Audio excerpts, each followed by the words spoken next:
Welcome, guys. How's everyone doing? Steve and Matt here. Hope you guys enjoy the podcast. Keep an open mind and remember, think about it. Today's podcast is brought to you by FMC Savvy, where dreams meet reality. Start your journey to financial freedom right now by visiting fmc-savvy.com. So in my blog, I was actually writing about passion, and I wanted to know what you thought about passion, because growing up, people always told me to find my passion, and if you think about it, you hear about it in school, so I was even writing about it in my blog, that it's weird that everyone asks you to find your passion, but yet it's weird. So growing up, they would always say, what is your passion? But to me, passion, when I thought about it growing up, it was just, I thought it was the same as asking me, what do I want to do? But as I get older, your passion might be different from what you do.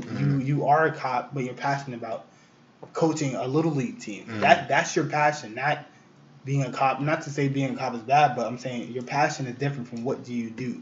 So growing up, whenever people told me what is my passion, I always say a job or the job that I wanted to do. But I think we need to differentiate for some people between.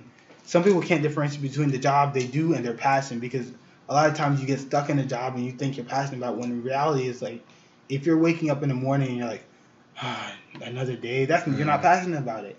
So I wanted to know what's your thought on that, and what do you think, how did you grow up thinking about passion, and not only how you grew up thinking about it, what was told to you about finding your passion? Because people would always tell me, what is your passion, and it was weird to me, because in schools, they always ask you to find your passion. Yeah, always. But yet, first grade from the to first 12th grade to the 12th grade of high school, when you're about to go to college, what is your passion? What is your passion? And then the weird thing is, the second that you tell them what your passion is, they tell you the same thing.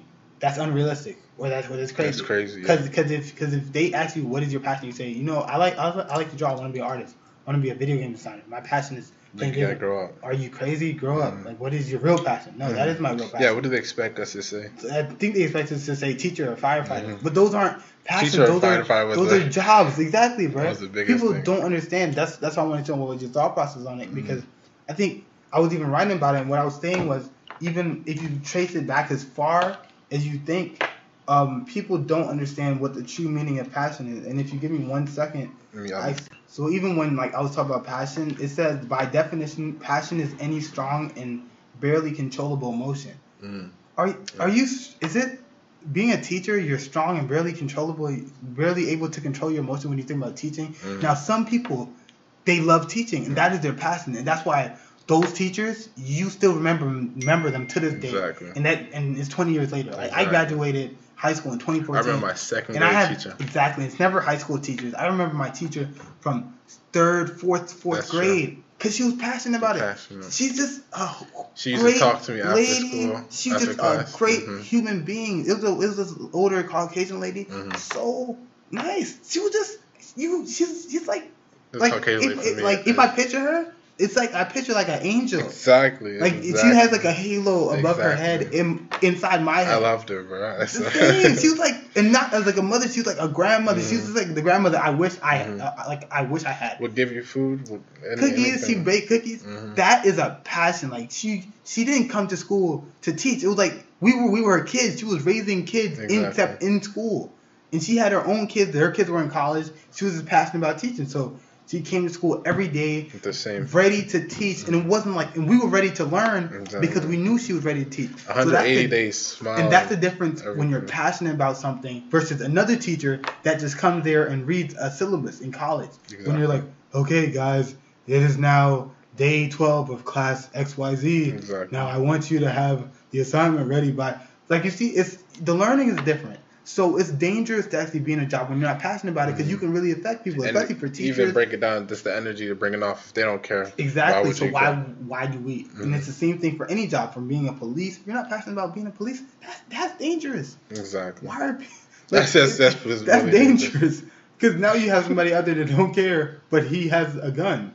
You don't want somebody that don't care that got a gun. I'm not saying that police are bad, but what I'm saying is, like, people need to start looking for their passion, because if everybody was doing what they wanted, now we know it's unrealistic and stuff like that. It's more realistic for if you're younger. But so you believe in passion? Yes. Now, I don't think you should always chase it, because I also believe in money too. I think. Now, if you're passionate about riding bicycles, what would you say your passion is? To be baseball playing? No, money. Because I was never able to find a passion. To be honest, my passion is, I don't know. I love money, so it's weird. I would say the passion probably, like, I don't really believe in passion because if passion is basically what do you want to do, basically at the end of the day, passion is asking what do you want to do. Yeah, but that's how it started. But by definition, it says strong and barely controllable emotion. So by definition, not really. What do you want to do?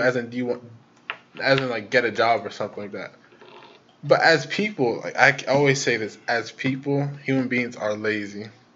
Okay. Human beings are just generally lazy. Like, why should I go outside and do this and that when I can stay at home and play video? I mean, of course it differs from people to people. But I can stay at home and play video games all day. But do you think you're passionate about it? Like, if I'm in a battleground, yes, I'm passionate about playing video games. Okay. I'm in the zone. But I draw really. I'm also an artist, so I draw really good. I've been drawing since I was able to hold a pen. Like in class, I'll be drawing while the teacher's talking. I'm not passionate about it. I don't want to. Okay. I probably draw. Sometimes I used to draw like once a year, be a beautiful picture, but once a year. Yeah, I'm not passionate. So I would say the only thing I'm really passionate about that really like hits me, like make my whole body shiver, is money. Yeah. But I think for some people, it's not money. So I think for us, it's a little bit different. Mm-hmm. But I just want to know, like, what were your thoughts on passion and how does it go from there? Because even when you think about when I said about the teacher, everyone's passion is the money. Some people, like that lady, didn't care about money. She was teaching kids.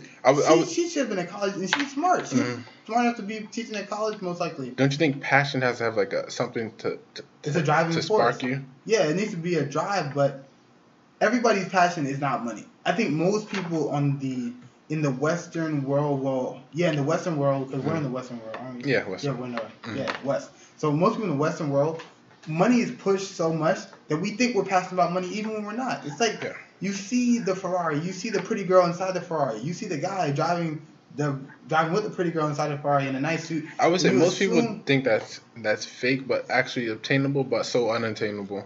So it's like the hero complex, like so to see Jordan Peterson, people look up to him, how he's talking because they want that leader. They feel want like him. They can't talk like that, and they need. They're wild about him. But I think even when I think about passion, right, it's like money and passion aren't the same thing for me. Because honestly, money is not. I'm not passionate about money. I'm passionate about making the money. But once I get the money, I'm not passionate about making more money. No, I have goals in life that. Money is just a tool. I can't be passionate about a tool. Like I don't see a hammer and get passionate. No, money is just a tool. Once I get the money, then I'll be able to find my true passion. Yeah. Because then it's gonna be I no longer have to worry about the money. I can just worry about my passion and actually find it. But when I don't have bills, when I have bills to pay, I don't give a fuck about my passion. I got bills to pay. I got shit to do. I gotta go and get this money. So right now, So money will be money is a catalyst to help you find your passion. But it's like a drug. It gets you to where you need to be. Gets you high enough to where you can see. Money raises your vision, your level of sight. That's like I would say, do you love money? No, I don't love money, but I need money in order to love someone. You feel what I'm saying? Facts. So it's almost like imagine standing in like a really large crowd. The best person that can see is the taller person. Money raises your sight of vision in the large crowd of this world, so it raises you up to where you can see everything. You can see, okay, that's this, this is over here. But if you're down here with everybody else, you can't see shit, your vision is clouded. It's funny you say that because even though that's something I'm passionate about drawing, and I want money, I always that's like my the biggest picture I wanted, or like what is the word? Basically, a goal of mine was to just be on the island, just drawing and painting. But see, that's passion, right? But it's because the lack of money clouds your vision. So I think we're so low and we're standing in such a big crowd and you're just tied up, like bumping into each other. So you can't see anything. You can't see what your passion is. But the second you get high enough and you're looking over everyone, you're like, oh, that's right there. Okay, yeah, that really doesn't matter to me anymore. Like that car is not what I'm passionate about. That girl is not what I'm passionate about. You know, I really like to help kids. Like even for me, when I think about it, you have to be honest with yourself. Like when I get money, I don't want to be at parties with Justin Bieber. Like that's not what I'm passionate about. No, I want to help kids. I want to build schools, help inner city communities, because that's what I would do for free. But I'm just not going to do it now because I want money first. Now again, to me, money's still a catalyst. So like I would say I just got this idea. So say how like I was a kid and I was always drawing, but now I'm older, have all these bills. I can't always draw, but the money clears the slate and you can do what you want. And you can go back like Elon Musk. Exactly. Money turns you back into a kid almost. Not money can, and actually at the same time, money can make you a really old grumpy person. But if you have money and with the right mindset, you can literally live in a fantasy world on some Neverland Peter Pan shit, because you now can live your childish dreams, which isn't always bad, because kids have the best imagination. You can because as an adult, when you see something and you say something, the first thing that comes to your mind, oh no, I can't do that. That doesn't even make sense. It's like literally, if you're at work and you want to go to Dubai, we've all seen pictures of Dubai, but we haven't all been. Who doesn't want to go to Dubai? Exactly. It looks so beautiful. Now, a kid would be like, oh shit, I want to go to Dubai. An adult, the first thing we say is, I can't afford to go to Dubai. I got bills to pay. The fuck I look like in Dubai. Now, if you had money, if you want to go to Dubai, you just get up and go to Dubai. For regular working people, we have to put that to the back burner and then go back to work. Now, what I'm saying is, if you had money, ooh, I like that. Money opens up your mind. Now, you can't go to Dubai. Why not? You got the money too. Exactly. That's crazy. Now it's like, money literally frees up your time. Right now, I don't even have time to think. That's why it's so hard for me to write, so hard for me to work on business and stuff. But I still have to do it because it's just, I gotta multitask. But just imagine what your life would be like if bills were no longer a thing. Because bills are really 90% of my life. Think about how to make 90% of everyone's life. Bills are 90% of the 99%. That's why they're called the 90%. Because they spend 90% of their time thinking about money. It's just the truth. And rich people spend 90% of the time thinking about money, but it's in a completely different way. They put 10% of the time thinking about money. Yeah, because all their money is passive. Yeah, so it's true. They're not thinking about it. But it's like, I feel like for me, what money does is it's the way I look at it is like, it's like money is like, life is like looking through like a binocular, but it starts off really, really foggy and you can't see anything, and all money does is like unsmears the fog off your binocular and just cleans it, so now you can see clearly what you want. If I'm looking at something and it's foggy, I can't differentiate if I'm looking at a car or I'm looking at a damn boat, I'm looking at a yacht, I'm looking at a plane. I don't know what I'm looking at because it's so damn foggy. It's just, but when you get money, it cleans off the lens and it lets you see what it is you really want. It lets you see who you really are. What do I really want? Because then you can take time to soul search. And a lot of people lose their passion because the job is exactly. And broke people can't soul search when you got bills to pay and kids to feed. The fuck you searching for? You need to search for another job. That's what you need to search for. Like, it's the truth. Like, broke people can't soul search. Like, my mom probably never even asked herself the question of what am I passionate about? She had 4 kids making $20,000. You think she had time to think about her passion? She was trying to get to work. She didn't have a car. Like, she's trying to get to work. Like, the only thing that was going through her head was, shit, the bus comes at 12:30. I gotta get ready and walk to the bus stop by 12:30. I got 15 minutes to do this. I got 10 minutes to do this. Our life, when you're broke, your life is a damn clock. It's like you're running the whole day. You're just running. The only time you're not running is when you're damn sleeping. Now, of course, there's some unambitious. It's a lot of unambitious people that just live their life like it doesn't matter, but they're not going anywhere anyway. So it's people like us that don't have a lot of money, but that want something. So we are spending time running. Like, it's 11:20 p.m. I've been at work all day. You've been at work all day, and we're up doing a podcast. That's running. And it's somebody else right now. They haven't been at work all day, and they're probably asleep, not doing shit, or they're smoking or getting high. Exactly. And this is a Friday night, guys, and we're 21. We're 22. I'm 22 and you're 21. So this is what we're doing on Friday. Yeah, I even forgot these are Friday nights. Exactly. You know, sometimes I think like, I'm supposed to be going out or something. Like, this is a Friday night. But yeah. It's like, it's just another night. But the other people, they spend all their time waiting for Friday nights. Like, because Friday nights is when they live, and then they go back to work on Monday. Exactly. But it's like, if you like TGIF, thank God it's Friday. Exactly. No, I'm not gonna thank God it's Friday. It's Friday. It's just another day. Like, what the fuck is a Friday? No, Friday I can't make no money because now I'm off Saturday and Sunday. Right. So it's like, thank God. Just thank God, period. But I'm not thanking God it's Friday.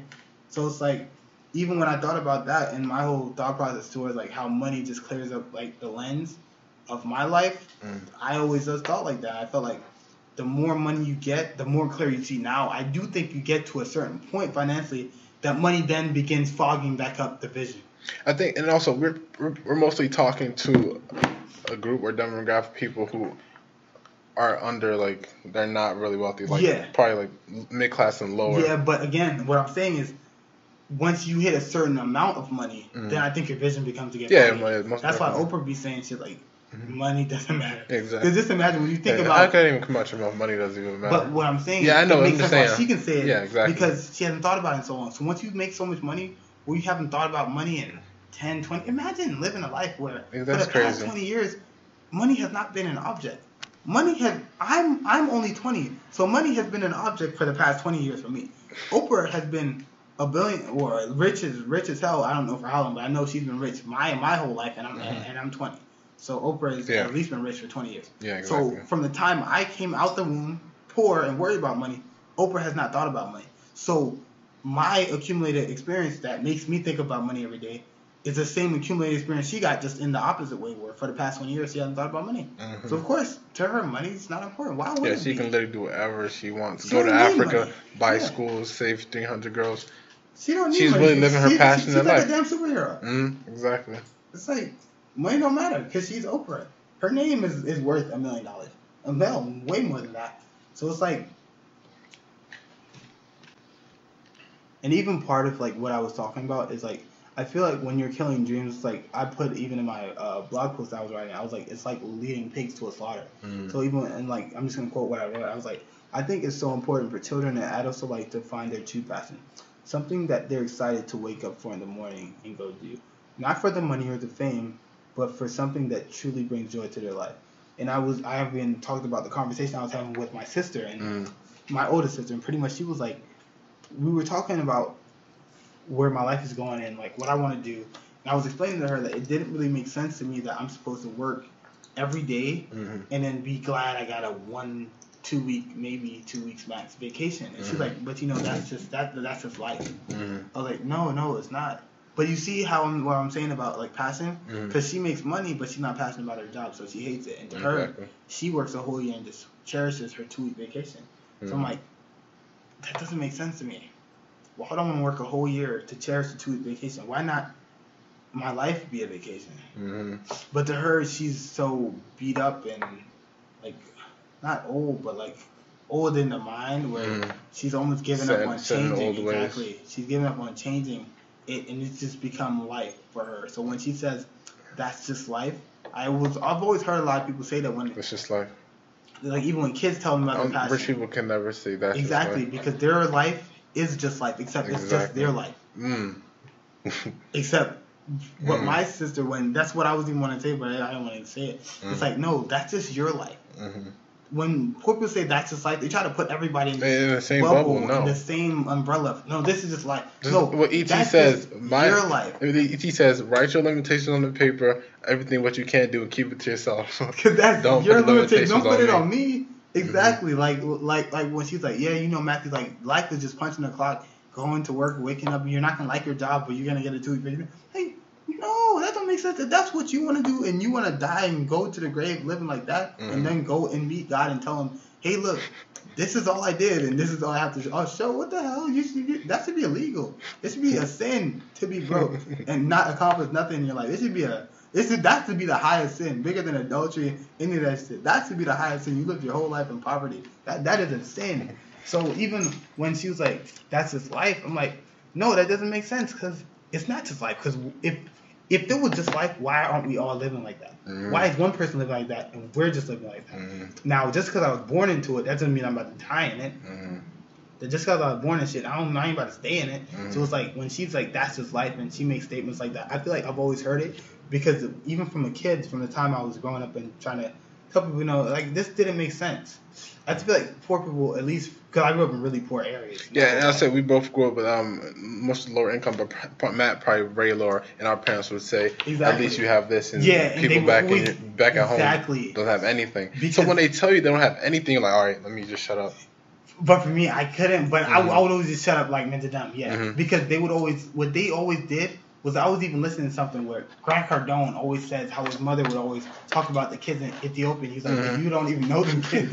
So it's like, my mom, what she would always do, because I'm Jamaican, and of course I'm like, you're African, so they had real stuff to pull from. So my mom would always be like, you're so ungrateful. You have a roof over your head. Take into consideration sometimes there would be no heat or there would be no food or no presents or nothing like that. But it's like, but you're so ungrateful. You have a roof, you got water, you got juice. My counter argument would be like, what about people in Beverly Hills? That's what I would say. No, but then her kind of argument, well, what about people in Jamaica, but they got goats and Clive and people like that. Exactly. So it's like, even with that, she would always say, like, you just need to be grateful that God woke you up in the morning. But then it was like, I got to the point where one thing they always said. Always said that just be grateful for breath. Just be grateful for that you're breathing air. But it's like, God didn't put air into you just to breathe. Do something with that shit. He's been waking you up every day for the past 50 years and you ain't done nothing with it. And God is mad at you, not me. I want to do something with what he's given me, which is life. So why not do something great? Why are you just... Like, how do you say you have faith, but yet you're telling me you believe that God put you on this earth just to get by? It doesn't even make sense. Like, God put you here to go and work at FedEx. And I work at FedEx now, so I'm not bashing FedEx. That's where I work now. That's why I'm saying this. But work at FedEx for the next 50 years of my life? And then God would be disappointed in me, I feel, if I did that. So it's like... And I would say that, but what you're saying, God would disappoint you.